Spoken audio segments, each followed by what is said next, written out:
Hi everyone and welcome to my channel. Today I'm going to show you how to make these upside down pecan rolls. They are one of my favorites. So you're going to start with half a cup of milk, 2 tablespoons of water, 2 tablespoons of sugar, 2 tablespoons of butter, 4 teaspoons of cornmeal, half a teaspoon of salt, 1.5 to 2 cups of flour, half a tablespoon of yeast, and 1 whole egg. So you're going to start with a little saucepan, and I'm going to put the milk in there, and the water, the sugar, and the butter, and I'm going to melt this together, and also the cornmeal and the salt to a slow simmer.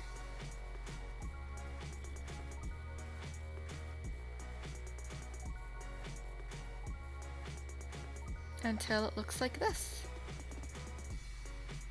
And I'm going to use my bread maker for this recipe, so I'm just going to pour that hot mixture in there and let it cool until it's just warm so that the yeast can rise.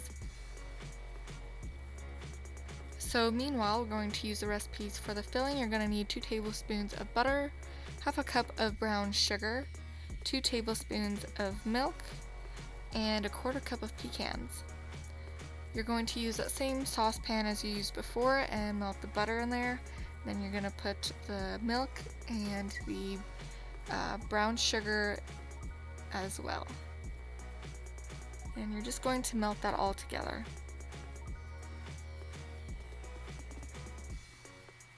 This is going to give that very nice caramel sauce at the bottom of the pan. And later when you turn them upside down, that will be on the top. Alright, so I took this 9x9 baking pan and I just poured that in there. And then I spread the pecans on top. Then you're just gonna set this aside and leave it until you're ready for the dough. So my mixture was cold enough, so I put the yeast in and also some flour, and then I just started the bread maker so that I could start mixing in the flour.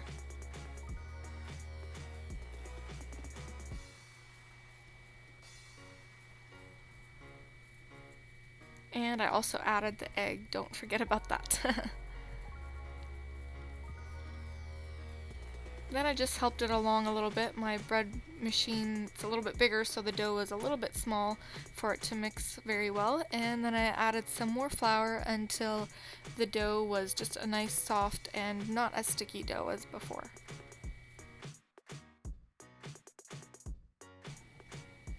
And I just kept adding flour until I saw that the dough was at the right texture and still soft and kind of stretchy. And I set my bread machine to the dough and pasta setting, so that takes about an hour and a half, so I just let that rise in there. So for the inside of the rolls, you're going to need 1 tablespoon of butter, 2 tablespoons of sugar, and half a tablespoon of cinnamon.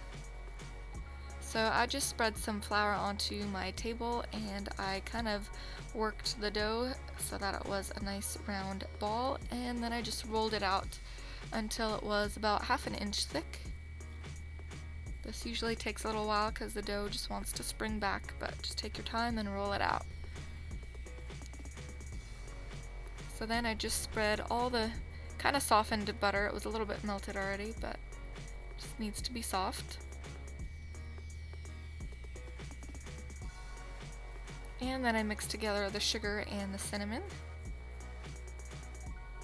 And I just poured that on top. Make sure that you have it about even.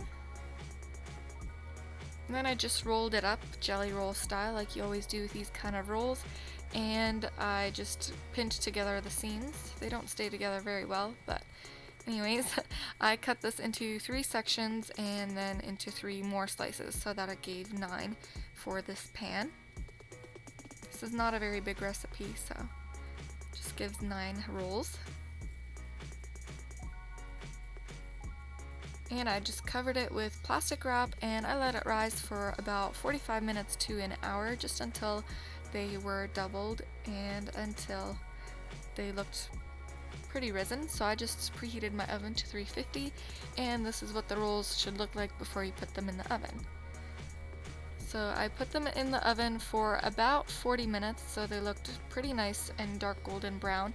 You want them to be pretty brown so that they're not too doughy from the inside. And I let them cool for 10 minutes just so that the caramel sauce at the bottom isn't too runny, because then it spreads all over the place, so you don't want that. I just ran my knife around the outside of the pan so that the rolls would come out nicely.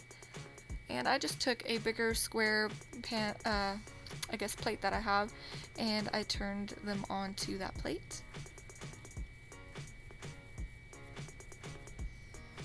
And as you can see, they came out pretty well. It's a little bit hard to do with pot holders, but there you have them. And that's it for this recipe. I hope you enjoy it. If you make them, send me a picture. I would love to see it, and I'll see you in my next video. Bye!